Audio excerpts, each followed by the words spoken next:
Today is Thursday, February 4th, and this is a post-market analysis for the stock market activities today. In our discussion yesterday, we talked about market dynamics, that the Reddit rebellion caused a panic last week, and hedge funds liquidated some of their assets to raise cash to cover for their shorts. These assets happen to be concentrated in the technology names, aka the Nasdaq, and therefore you saw the Nasdaq underperforming significantly last week. But after the collusion happened with the brokers and they restricted trading in the Reddit names, all of a sudden that cash that has been raised from the Nasdaq is no longer needed because the hedge funds will cover at much lower prices in their Reddit shorts. The money this week went back to the Nasdaq, and you saw technology names outperforming significantly. And I told you yesterday, they made a quick 6% or so in the Nasdaq, and now they're looking for the next pump.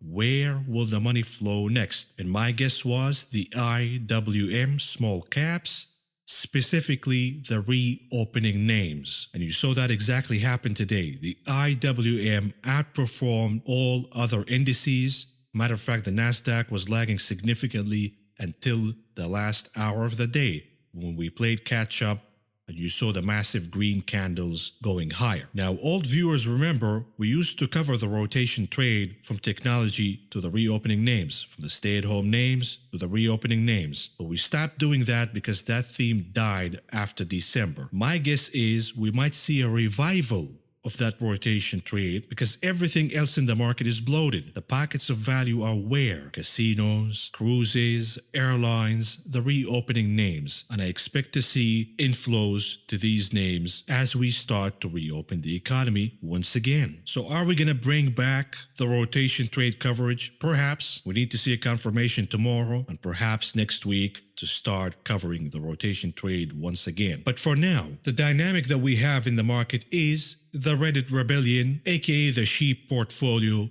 versus the suits portfolio, the hedge funds. And we know that the hedge funds are concentrated where? Big technology names. Meanwhile, the sheepies are concentrated in garbage names, hoping for the short squeeze miracle to go on forever. That did not happen, and we're getting very close here to the end of the rebellion. They got crushed once again today. You see these names down double digits. And by the way, we replaced Nokia with Express, because Nokia is a legitimate company, is not really a YOLO name. Express is, even though they got pretty good shirts. A little 1990s, but those were good times too. And of course, what did the Wall Street bets morons achieve, if anything? Nothing at all. They got whacked, they got defeated, they lost their money, and the hedge funds emerged victorious and better and stronger than ever. And the people who egged on these retail traders to take massive risks and buying GameStop, AMC, etc., of course, they're all bailing out and they look like a bunch of clowns. We're talking about Elon Musk, Chamath, Mark Cuban, who still, by the way, maintains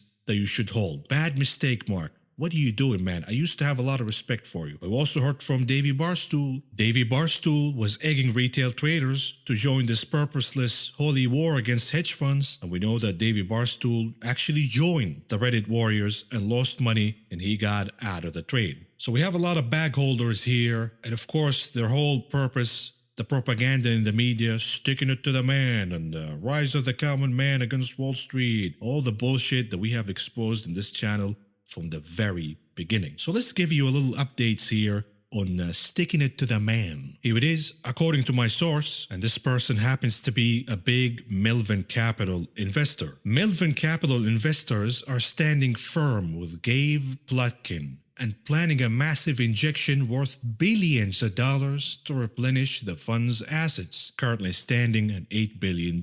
So much for sticking it to the man. Hedge funds are now raising more money than before because their investors are standing firm with them. Here's more in sticking it to the man. Melvin Capital manager Gabe Plotkin is upgrading his $44 million beachfront property in Miami to include a tennis court, a 1,316 square foot cabana, children's playground, and an open space. Yeah, you showed him. You morons showed this guy how it's done. You made him go bankrupt. And here is more to sticking it to the man. The Koss family and other executives dumped $50 million worth of shares since the Wall Street bets pump while investors holding the bag. Somebody was dumping on your little heads in Koss, and that was the Koss family. Thank you to the useful imbeciles. And here is the last bit of sticking it to the man. After the Wall Street bets pump, American Airlines instantly raised $1.1 billion. You guys remember that? Last Thursday, American Airlines surged higher, significantly higher, pre-market, and they raised money right away. And you saw the flush down, pump and dump very easily. And now what? Yesterday, they informed thousands of employees that they will be furloughed. Matter of fact, 13,000 employees. They just raised $1.1 billion, but they will give their employees the boot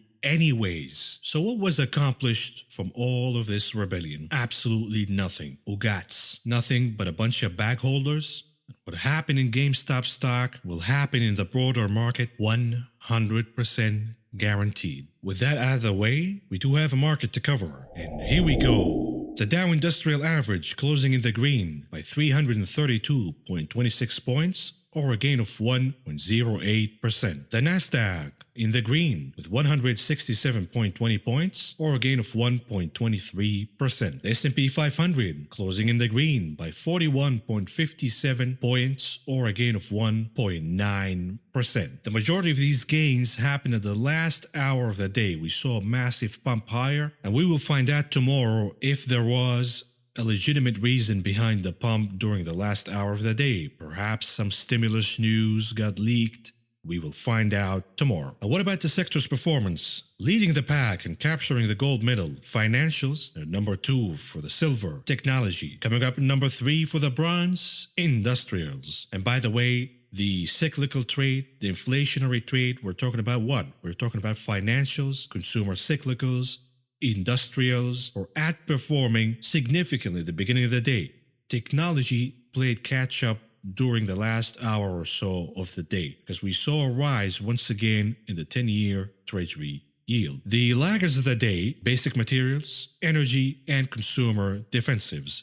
We saw a rise in the US dollar. These particular sectors get hurt the most when we see a surge in the currency. Moving on to the futures market performance for the day, let's see what's going on. Before we start, the prices for metals futures are not accurate, and the reason is the new session has already started when I was recording this video. Take my word for it, metals got whacked today, and we will cover the chart of gold during the chart analysis. And the reason why metals got whacked today is the rise of the US dollar. The rise of the US dollar is also not good for grains. We saw muted activities, declines for oats, rough rice, wheat, corn, soybean meal. The only exception here is soybean oil futures, closing about 1 percentage point or so in the green. The rise of the US dollar is also not good for crude oil, but we're seeing somewhat of market manipulation here by OPEC, and this is why you're seeing Brent surging higher about 1% or so. Meanwhile, the WTI closing higher by about half a percentage point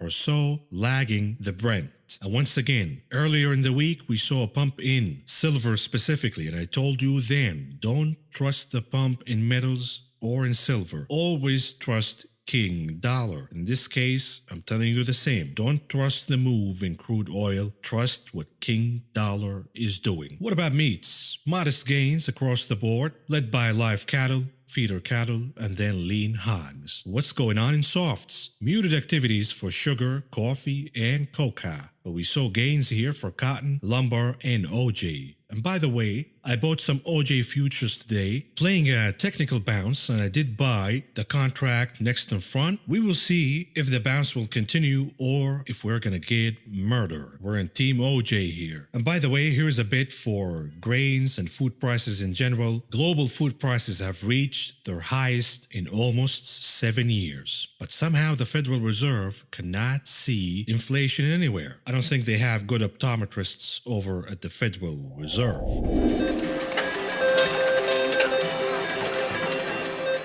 Moving on to the big casino, the options market, and let's see what's going on here. The hottest table per usual, and we were anticipating much higher activities here for Apple due to the news of the iCar. We did not see significant uptick here in the volume overall, but we saw a slight uptick in the percentage of call options. So here it is, Apple at number one with about 1.5 million contracts traded today. About 75% of those were calls. AMC remains a hot play in the options market with a little over 788,000 contracts. About 56.5% of those were calls. And at number 3, Ford Motor Company with about 700,000 contracts traded today. About 81% of those were calls. Ford reporting earnings after the bell, and so far the reaction is positive. I managed to dump some of my Ford shares today. The shortage in chips will slow down the production, so perhaps we're reaching a top here in Ford, GM, etc. Now what about Tesla? Nothing is going on here, still muted, and this is why you're seeing Tesla trading flat, not going anywhere at all. You need to see an uptick in volume for Tesla options for the name to move higher. So I continue to watch Tesla options very, very carefully. And what about the unusual trades that took place in the options market today? I have some for you, starting with the SPY. Here's somebody making a bearish bet, or perhaps an insurance play, buying the 315 puts, expiration date March 5th, with expectation that the SPY will decline over 18.5% by then, and they are paying about 44 cents a piece to enter this trade. That brings the total to about $1 million. And what about this trade for Snapchat, the ticker Snap, buying the 49 puts, expiration date tomorrow, this upcoming Friday, with expectation that Snapchat will decline over 16% or so, and they paid about 80 cents a piece to enter this trade. That brings the total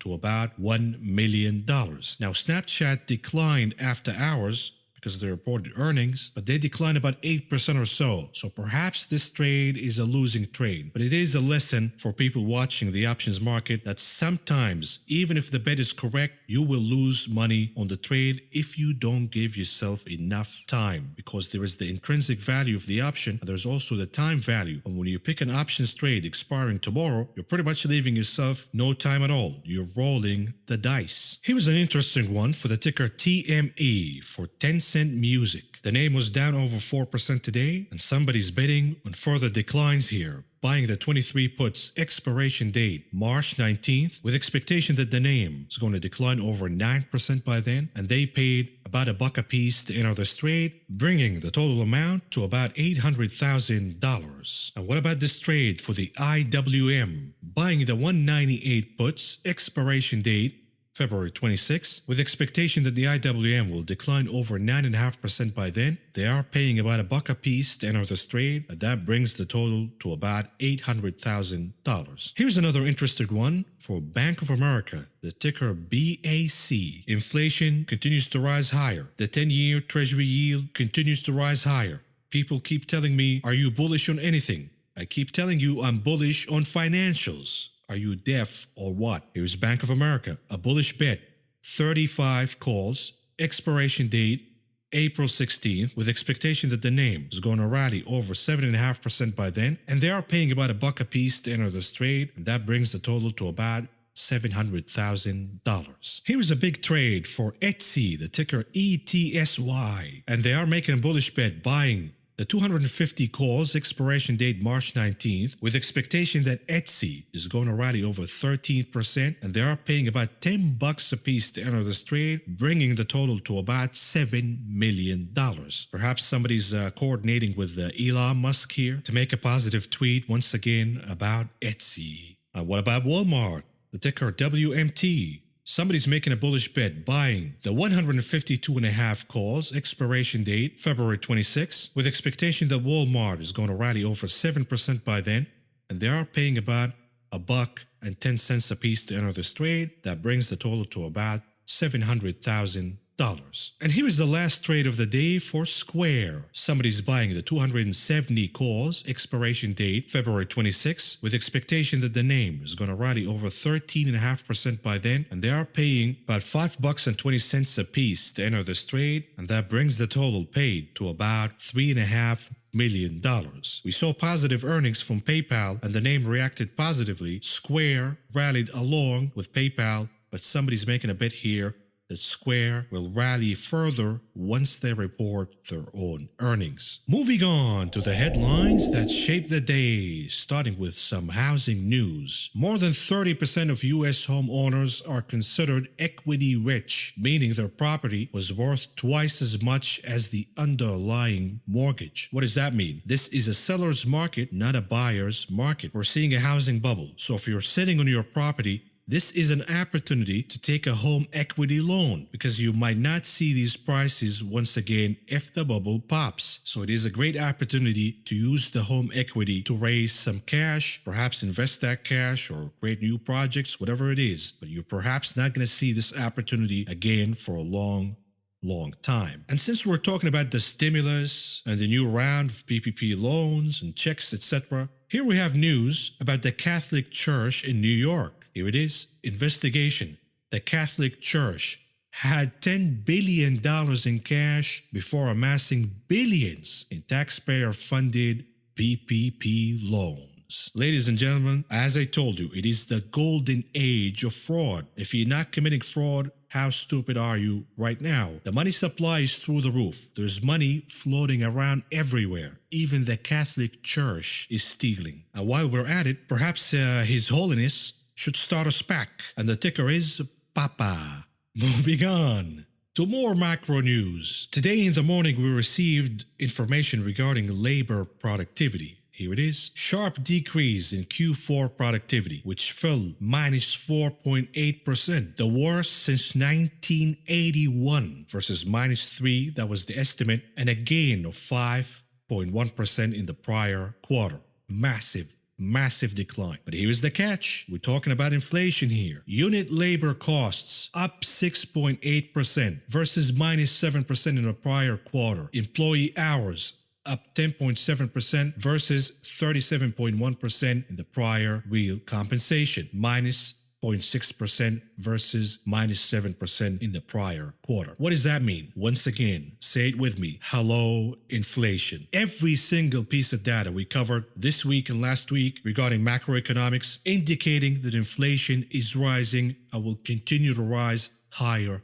and higher and higher. So I ask inflation skeptics, pretty please, try to pull your head out of your ass. Not all the way, you can still keep your wig in there, but just enough so you can see the light that inflation is rising higher, and that is not going to be good for the stock market. Keep brushing that off, keep ignoring it, put your blindfold on, and continue to indulge in the bubble. The warning signals are here. Don't say that you were never told. And speaking of inflation, let's talk about some Fed news. And here is the piece. Rising inflation will force the Fed's hand. The Fed has created the biggest financial bubble in history, but rising prices will require a fundamental rethink of monetary policy. And here is former New York Fed President Bill Dudley confirming that the Federal Reserve will not be able, once again, will not be able to prevent the next taper tantrum.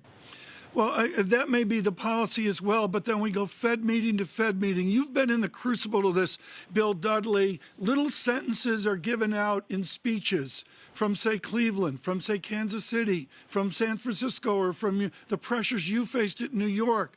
Are we going to see theory come out in the speeches of federal officers in the coming months? Well, it really depends on, how strong the rebound in the economy is. I mean, what we're hoping is people get vaccinated, and once people get vaccinated, social distancing can be relaxed, the economy can be reopened. And when that happens, the economy should accelerate pretty sharply because you're going to have a big increase in demand in the leisure and hospitality area in particular. People are going to go to movies, they're going to go to restaurants, they're going to travel. So that could be a pretty strong second half of the year if things go well. And I think at that point, then people will start, at the Fed will start to, begin to think about, okay, how do we start to pull back? But the Fed doesn't want to pull back prematurely because there's still 9 million people that have lost their jobs since the pandemic started, and so they don't want to pull back too early because if they do, bond yields will go up, stock market goes down, that tightens financial conditions, and that makes it harder for the Fed to achieve its objectives. As we get closer to running the economy hot, Bill, there's a question of financial stability risks and how you measure it in a time of shadow banking, at a time of Robinhood traders, at a time of other structural changes to the market. You put out a column about this. Do you think the Fed is gauging systemic risk correctly as they look forward to a perhaps hotter economy? Well, I think the problem that they have is that at some point they are going to have to turn the dial back away from significant accommodation. And when they touch that dial, or when they're perceived to about to touch that dial, markets are going to react. So I think it's going to be very difficult for the Fed to, avoid a bond taper tantrum.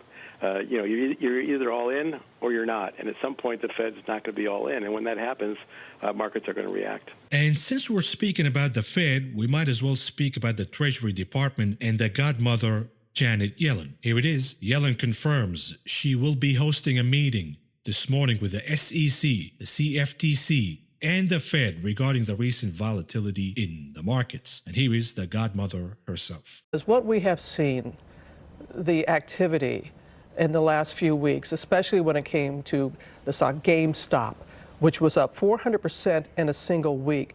Do you believe that that kind of mania poses a serious risk to the economy? And what about, everyday people, their retirement savings? Does it play an impact there? Well, I'm actually hosting a meeting later this morning with top regulators at the SEC and the Commodities Future Trading Corporation and also the Federal Reserve to discuss recent developments. We really need to make sure that our financial markets are functioning properly, efficiently, and that investors are protected. And we're going to discuss these recent events and discuss whether or not that the recent events warrant further action. And of course, when she talks about market functioning, she's saying, oh my God, how dare these Reddit rebels cause a rout in our market, the SPY, the Qs, etc. How dare the market goes down because some young punks caused a rebellion in GameStop stock, causing a short squeeze and destroying our market, the NASDAQ. By market functioning, they mean that stocks should continue to go up and up and up. Red days are not allowed. Red days do not constitute market functioning. And by the way, they're of course looking for a scapegoat, as I told you in this channel from the very beginning. And they're looking at who? They're looking at the people's champ, the roaring pussy. Of course, he's been bragging and posting screenshots about his gains, and now they're looking at him very, very closely. They might put this poor guy in handcuffs and place him as a scapegoat. Look, we got the market manipulator right here. He's going to jail. He's going to pay some fines. And that's it. Business as usual. We go back to what we were doing before. Moving on to sentiment news. And here it is. Pretty rare to see so few companies able to outperform an index itself. What are we talking about here? We're talking about this. The percent of stocks beating the S&P 500 over the trailing 12 months. So magically, the stock market has been rising higher and higher due to the overnight pumping, but the market breadth, meaning that the percentage of stocks beating the S&P 500 in the trailing 12 months is actually close to all-time highs. The last time we saw this phenomena was in 1973, before the market crashed then, and right before the dot-com bust in the year 2000. Once again, don't say that the warning signals were not there. And here is more. U.S. margin debt is growing at the fastest pace on record. They're gambling based on margin. This is going to be the biggest disaster in stock market history due to the margin borrowing mania. And the last time we reached those levels, once again, right before the global financial crisis in 2008 and right before the bust of the dot-com bubble. But what about the call options mania? Here it is. Offering options is so lucrative that they account for 2/3 of Robinhood's reported revenue from order flow. A significant source of income, a single contract can generate more money than handling 100 shares. And you're wondering why? Robinhood is encouraging the gamification of options trading because they make more money. More stimulus is going to go into options trading, and that money is going to go in the pockets of Robinhood and the entities they're colluding with, such as Citadel. Wall Street is going to end up being the biggest winner here. You're only lucky enough that buying call options is working for you right now until it doesn't, but that doesn't matter for Robinhood. They get to keep the cash anyways, win or lose. Now what about the junk bond mania? Here's an update. Riskier US corporate debt is outperforming safer credit at an accelerating pace. Investment-grade notes have lost 1.7%, while junk bonds have gained nearly 0.8% in 2021, with lower-rated debt now offering investors the least extra yield versus safer bonds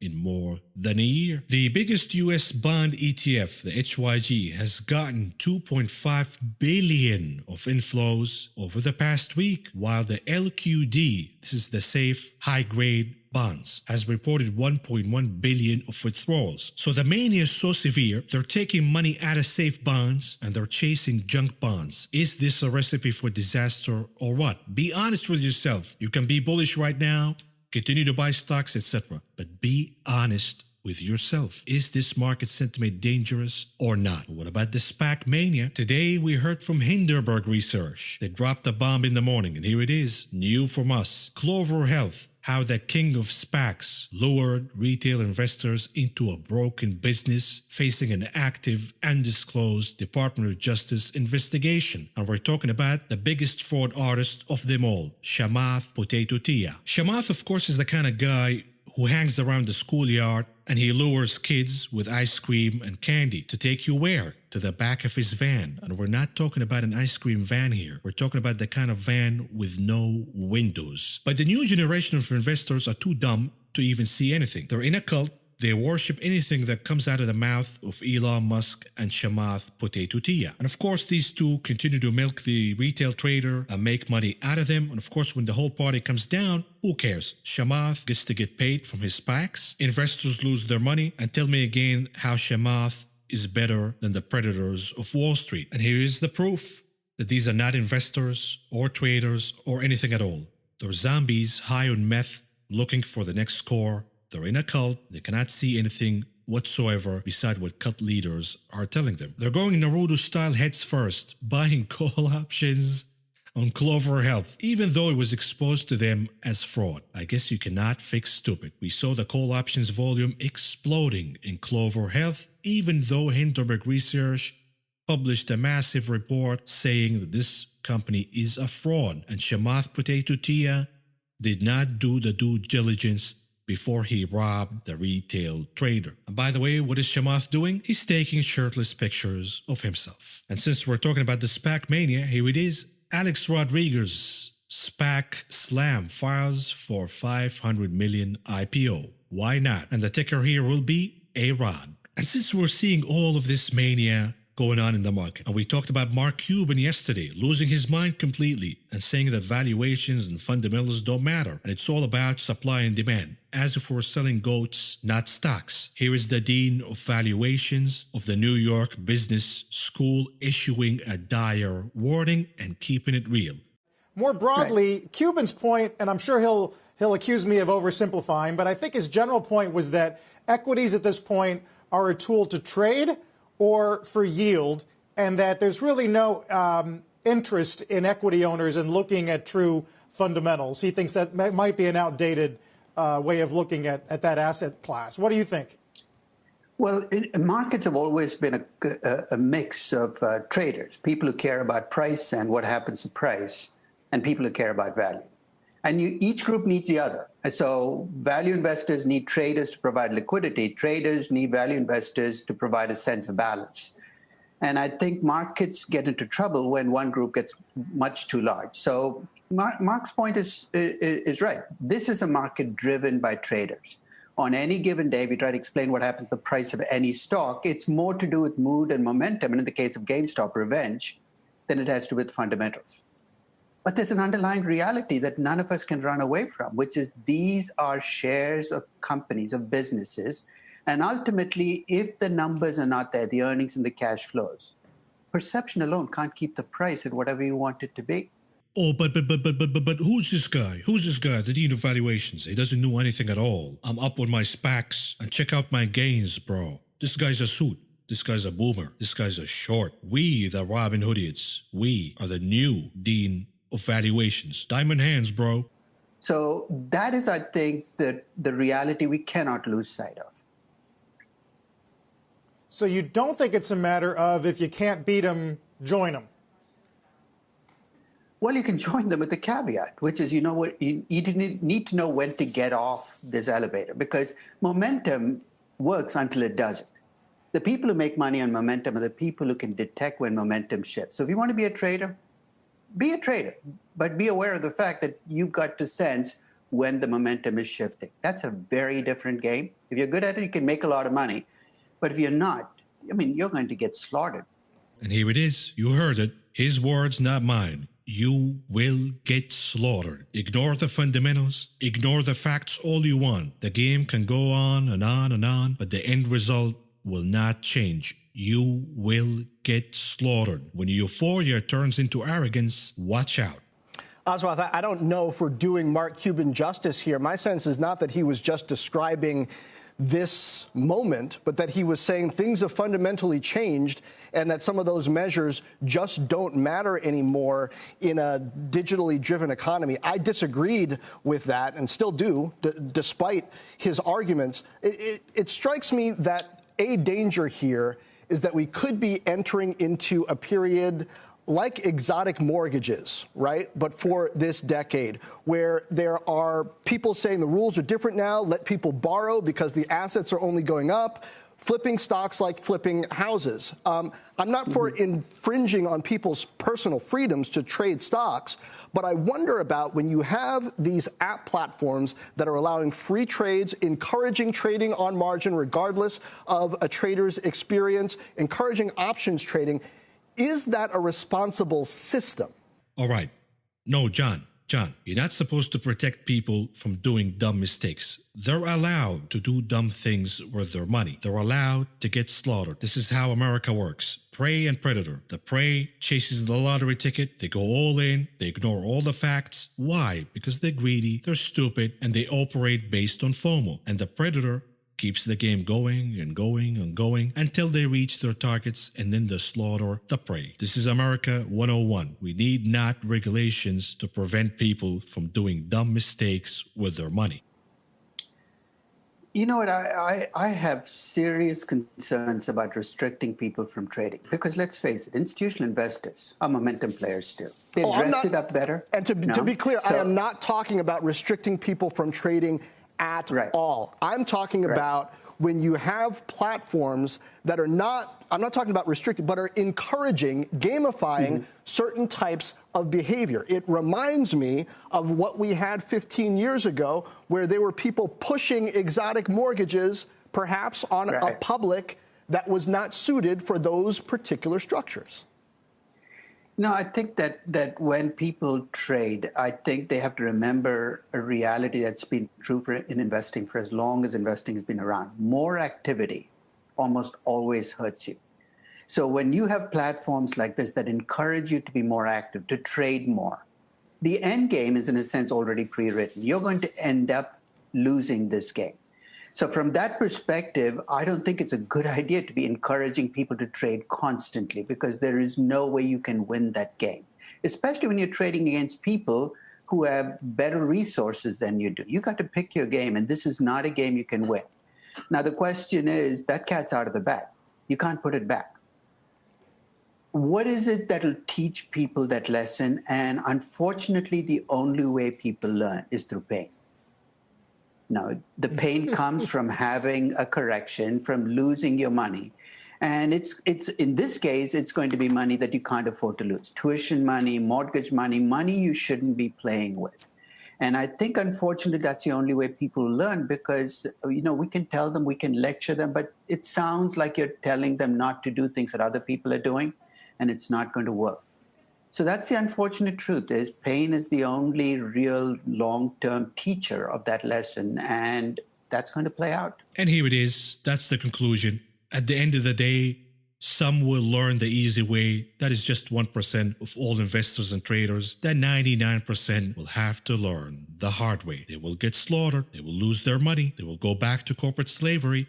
And then they will learn. The good news is they will become better traders and investors in the future. The guy you're listening to right now, was the king of Robin Hoodits and had the beginner luck, just like you're having right now. Stocks only go up to the moon, money coming out of my ears from the gains. And then what happened? I got slaughtered. And I learned the hard way. It is not fun. The scars and the pain will stay with you for years to come. But at the end of the day, it will make a better trader and investor out of you. And since we heard from the Dean of Valuations issuing a significant warning here, telling all of these gamblers who are not paying attention to fundamentals that the fundamentals are always right and they will catch up to you and you will get slaughtered. Is there any more divorce evident in the market than the ARK Mania? We're talking about the ARKK from Tesla witch Cathie Woods. Is Tesla witch Cathie Woods, after the massive gains she made since the mania began, at least being honest with her investors and telling them, hey, you guys had a great year. We might want to take some chips off the table here because the macroeconomic environment is changing?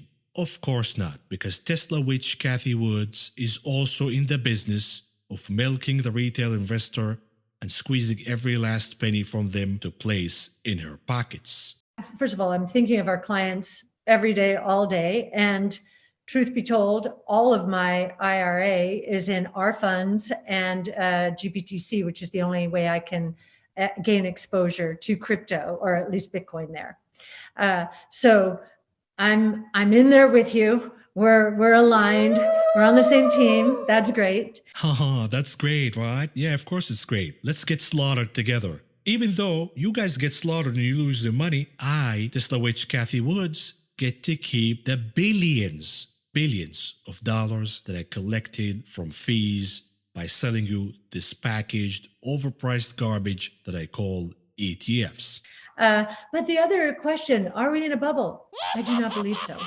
And I am very happy that many people are worrying that we're in a bubble. I experienced the late 90s bubble. And yeah, the value investors out there were really worried, and they think they're going to have their day in the sun again because they did so well during the tech and telecom bust. I don't think that's the case now. Of course you don't think that's the case, Cathie Woods, because you're selling them something. Are you really going to be honest? Of course not. I think that the seeds for what we're experiencing now were planted back then. Too much capital chased those opportunities too soon, after there were too few opportunities, and the technologies weren't right. The costs were way too high. We're at prime time for those 5 platforms now and those 14 technologies. And we've just begun. And they're going to be very disruptive and maybe destructive to a lot of value spaces. Okay, let's stop here. She's talking about disruptive and destruction. The only destruction going to happen is to the people who are buying this bullshit that you're selling. What disruptive? What are you talking about? The disruption already happened, Cathie Woods. If you're betting on disruption, you should have invested in these companies back in the early 2010s, or matter of fact, in the early 2000s, right after the dot-com bust. That was the golden opportunity if you were betting on technology disrupting the way we live. Right now, the disruption has already happened, and these companies are the largest companies in the world. They're not going to grow much further. They have become the new Nifty 50. Back decades ago, everybody said that these consumer goods companies are going to disrupt the way we live. All the packaged food, Coke, Pepsi, Gillette, etc. Every American household will have to use these products. They will disrupt how we live. That disruption in the 60s and 70s already happened, and the companies became mature companies, and you saw the crash of the Nifty 50. Similarly, we are now in these big FANG names, technology names. They've already disrupted the way we live. Perhaps some of the names in your ETFs have the potential of disrupting in the future, but it remains only a potential. The disruption has already happened. Continuing. Not everyone, but anyone looking at price to book, watch out for that book. It may disappear because of disruptive innovation. Anyone looking at that high dividend yield, saying, I got to hold on to the stock, be suspicious of high dividend yields if that company is in harm's way. And I would say there's about 50% of the S&P 500 in harm's way. Why don't we? I think we're in a bubble Because if you look at equity flows since the beginning of 2018, and remember, we had a big market in 2017, so you'd have expected flows to really start to gush. What has happened since then is there's been net liquidation. If you just look at ETFs and mutual funds, there's been a liquidation to the tune of $350 billion if you take away share repurchases. Don't count those. And if you look at fixed income, there has been a net inflow of roughly $900 billion. So think about that, a $1.2 trillion gap there. I will not believe we are in a bubble, equities that is, until we see that relationship flip. I believe bonds are in a bubble, and I believe what just happened with GameStop and AMC and American Airlines, Bed Bath & Beyond, all of those, that is exacerbating the bond bubble, because you're bailing those bondholders out so they can put money elsewhere. And so, I find it a really interesting phenomenon. I don't think it'll last. I think it's been a good wake-up call for investors generally to, understand who is doing what and why. And for investors like ARK to say, look, truth will win out. Make sure you're on the right side of change, because there is so much disruption and destruction taking place out there, and it will take place at an accelerated rate during the next 5 to 10 years. So be careful. And of course, Tesla witch Cathie Woods is saying that, the bond bubble is going to burst, but my stocks are going to continue to go higher. Of course, Tesla witch Cathie Woods is not stupid. She knows macro, she knows what's going on. And she knows that if we see the bubble burst in the bond market, yields are going to surge higher. Furthermore, yields are surging higher already due to what? Inflation. Inflation will rise higher and higher. And as inflation rises higher, your garbage that you packaged under one ETF will come down crashing like you have never seen before. Because the whole argument was Tina. There is no alternative. You have to go into overvalued high growth names because the risk-free rate is too low. As we start to reach 1.5%, the party will be over. By 2%, the damage and destruction would have already happened. And when you talk about disrupting and destroying, that will happen to your ETFs because they will not be attractive anymore. You know it, and I know it. You know how valuations work versus the risk-free rate, but you continue to deceive your investors. Why is that? Because it is lucrative for you. Her investors are very happy right now. They're seeing gains like they haven't seen before. But the movie has not ended yet. The movie is still in the climax period. And of course, Tesla witch Cathie Woods is shitting on value investing and saying that value investing is going to go crashing, not her overpriced garbage. Let's go back to the dot-com era and study what happened. And it is very simple. Do you trust Warren Buffett or do you trust Tesla witch Cathie Woods? The NASDAQ in blue, Berkshire Hathaway in orange. You see the gap during the dot-com bubble where Berkshire Hathaway underperformed the NASDAQ and the dot-com names significantly. And back then, everybody was saying that Warren Buffett is too old. And of course, Warren Buffett was a young man in his late 60s back then. But they said that he's too old,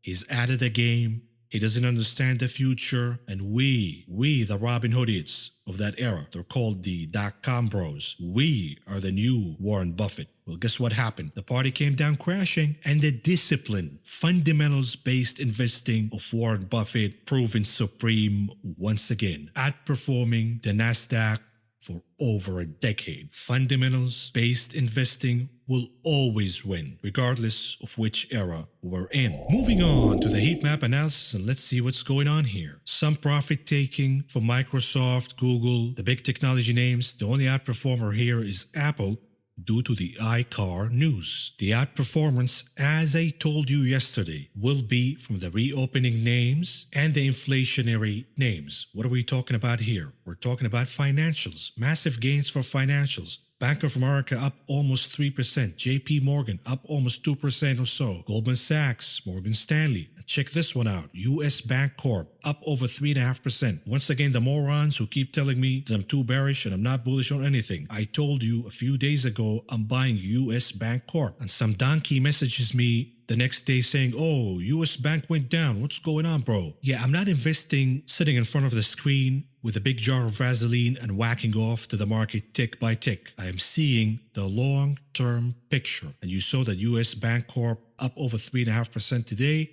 And this name will continue to gain more and more and more. Why? Because when we looked at their earnings, the only missing ingredients here is that the Treasury rates were too low. Well, that's being fixed right now. US Bank, one of the top names to buy here. What else outperformed today?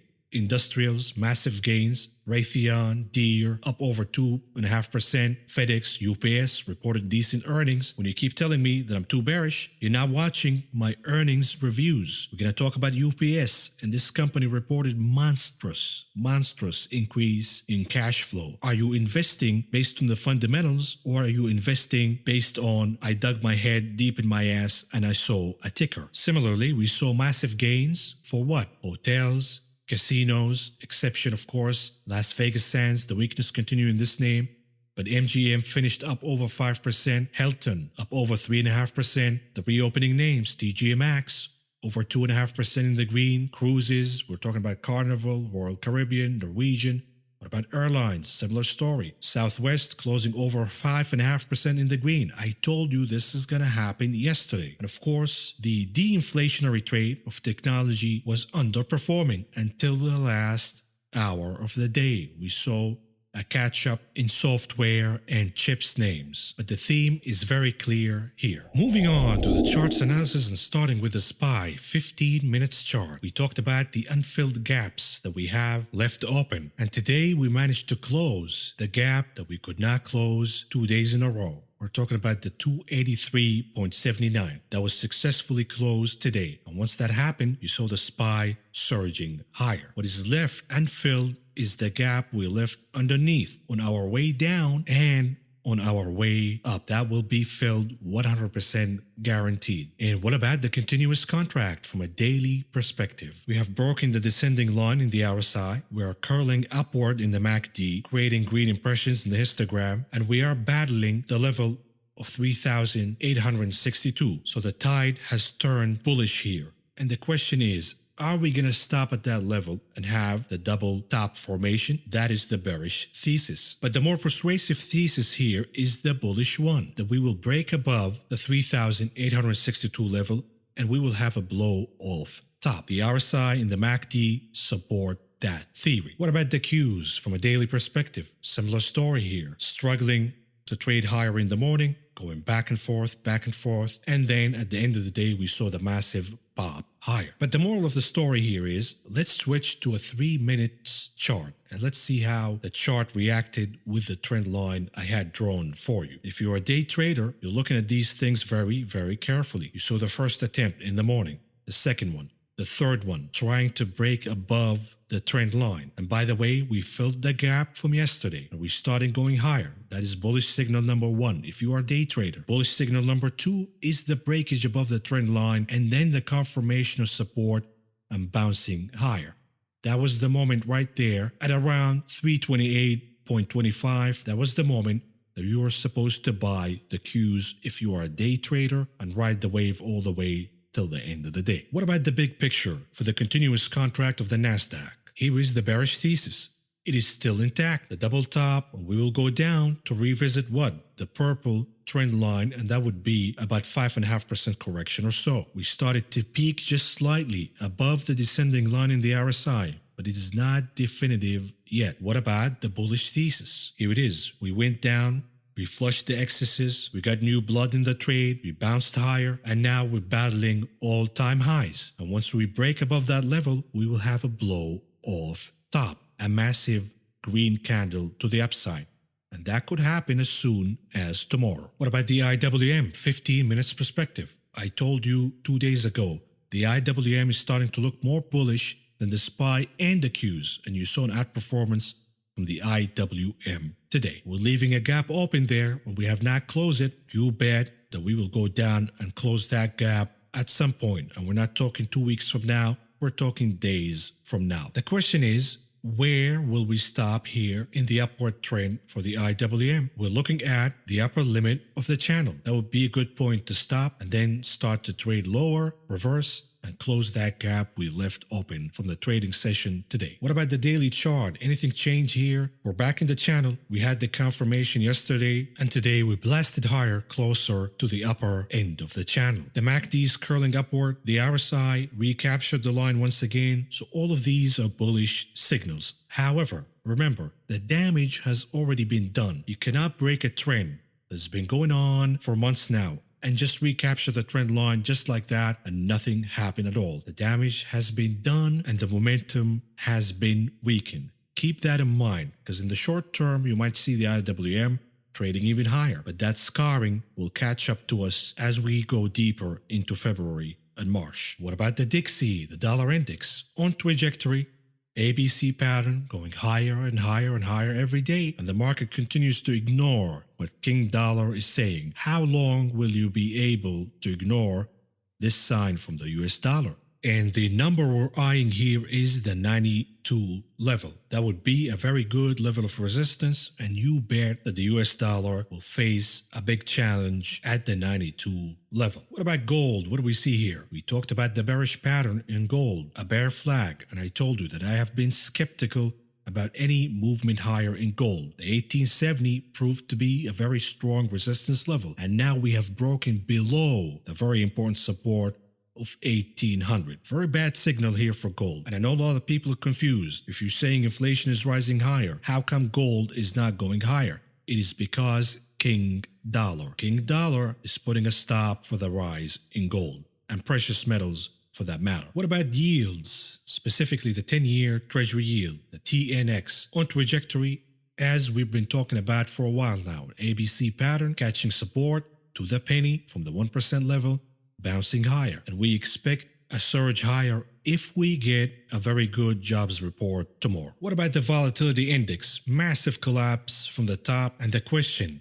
is that it for volatility? Was it a one-time event and we're done now and we will see a massive rally in equities, as Tom Lee is saying, or are we stretching the rubber band down and that will cause another explosion higher in the VIX? To answer that question, let's go back to the chart of the VXX. Yesterday we talked about retagging the descending line of resistance and testing it for support this time around, and whether we will be able to bounce back higher or not. Today we saw the chart dipping lower below the descending line, but the week is not over yet. Anything can happen tomorrow, and once again, it is a decisive Friday once again for volatility. If we see a bounce higher in the VXX tomorrow, then you know that this is a bullish signal. Retagging the former resistance line, descending line, now support, and bouncing higher is a bullish signal. However, diving lower tomorrow will be your confirmation that volatility is dead for now. Moving on to Apple, what do we see here? The question once again, is the bullish scenario going to play out?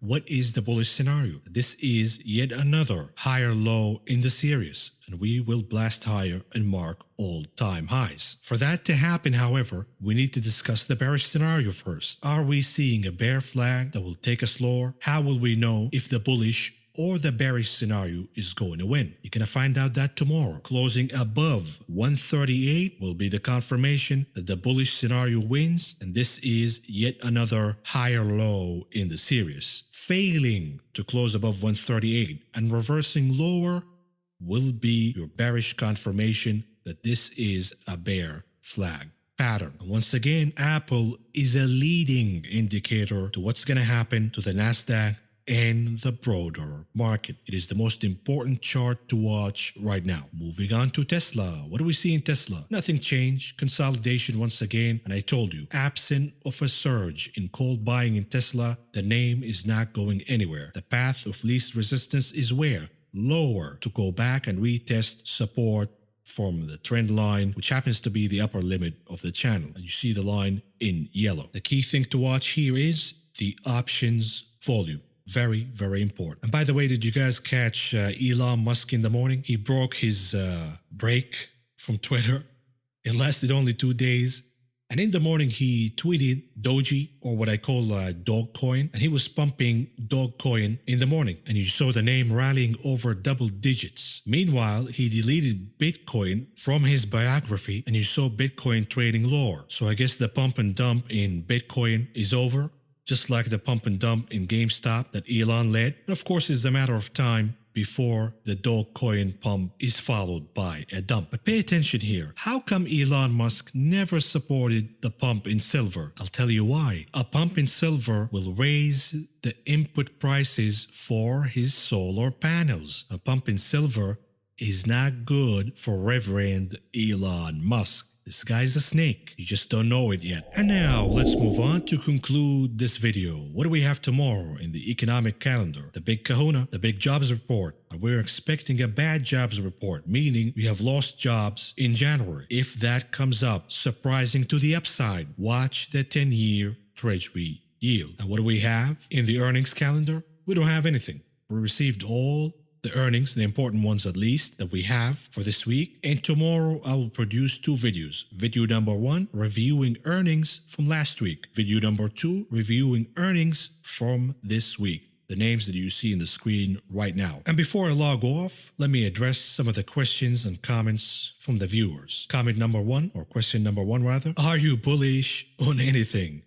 Of course, I answered the viewer. I don't know where his comment went, but I answered him. Let's do it again for the benefit of everybody. Yes, I am bullish on a lot of things. I'm bullish on corn. I'm bullish on a lot of other futures. I'm bullish on a lot of names. I discussed them yesterday. I talked about UPS earnings. I talked about Sony as one of my favorite names. I talked about AbbVie. I talked about T-Mobile. I talk about a lot of names every single video. You guys don't pay attention. You like to hear what you want to hear. I produce earnings reviews videos. Watch the views for those particular videos. They're lower than the usual videos were produced every day. So it is not my fault that you guys don't watch the show or you're too lazy to watch the earnings reviews. Because during earnings reviews, we discuss the fundamentals of each company and we find buying opportunities in companies that are underpriced but overperforming in their earnings reports. That doesn't change the overall sentiment that I am bearish about this bubble. I show you every indicator every single day about the mania that's going on.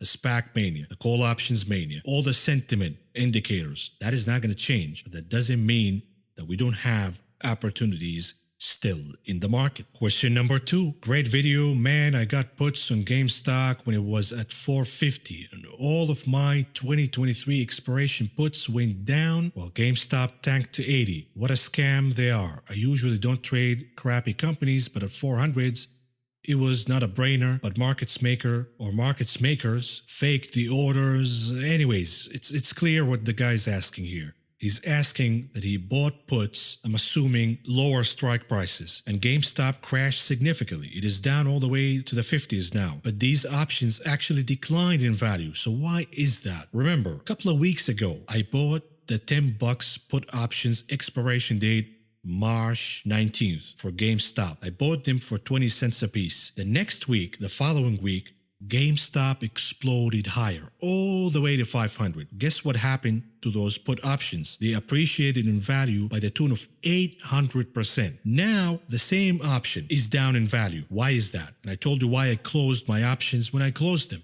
It's due to the phenomenon of Vega. Remember that options are dictated via the Greeks. One of the Greeks is Vega, the implied volatility for the underlying stock. When the stock was trading higher at the 400s and 500s, Vega was so high that any put option, even if it's way out of the money, appreciated higher. Once Vega came down, as the stock started to go and dive lower and lower and lower, Vega receded, so it did the premiums for put options and call options for that matter. So once again, you have to pay attention to the Greeks. This is a case, a good study case for the importance of Vega. Moving on to the next comment. Not gonna watch, here to dislike. He's talking about my previous video. That's cool. You don't have to watch. When you click at the video, that is counted as a view. And when you press the dislike button, that actually helps us in the algorithms, just like as if you were pushing the like button. So thank you for your support. Next question, or comment rather. Where is the quote-unquote dumping on our heads? I haven't seen shit for years now. just green candles every day, and you keep telling us every day with a new video that it's gonna drop in an instant, which every single day, as we saw for the last 365 days, just isn't the case. First of all, you're wrong. If you go back the last 365 days, that also includes the COVID crash in February 2020. Continuing, shorts getting shit on every day, one down day leads into another double push, dips get bought every single time. How is it supposed to drop? Guess what? It won. Or here's the market genius. He knows exactly what the market's gonna do. I know. I'm just trying to lie to you here. I'm just trying to deceive you. The market's gonna go higher and higher and higher to infinity and beyond. Put your blindfold on and buy. And why are you keeping cash in your portfolio, sir? Use that cash and deploy it because the market's going to go higher. Matter of fact, once you go in margin, take advantage, borrow in margin and go all in because the market's going to go higher. And you're going to miss out, son. And let's talk about green candles. Here's the chart for you. We are in an upward trend. Green candles all the way. What correction? You're right here, right now. What do you think the sentiment is? The stock market's going to continue to go higher and higher and higher. What are we talking about here? What are these bears talking about? All the warning signals. You guys are losers. You don't know what you're talking about. Well, here's what happened. We keep scrolling and scrolling and we're going down and down and down and down and down. And that is right there, the end of the dot-com bubble. Pump and dump lasted for years, but the ending was painful. Look at the big picture. If you're sitting in front of the screen with a big jar of Vaseline and you're whacking off tick by tick, this channel is not for you. There are plenty of other channels who will tell you the Palantir is going to go to 500, NEO to 300, Tesla to 15,000, etc., etc. Those channels are more suitable to you. Now, in this channel, I do not tell you to buy, sell, hold, short. You're an adult. You can manage your own portfolio on your own. But in this channel, we keep it real. I will tell you exactly what's going on underneath the deception, underneath the market. I show you facts every single day. It is up to you whether you believe the facts or ignore them. But one thing you cannot say is that you haven't been told.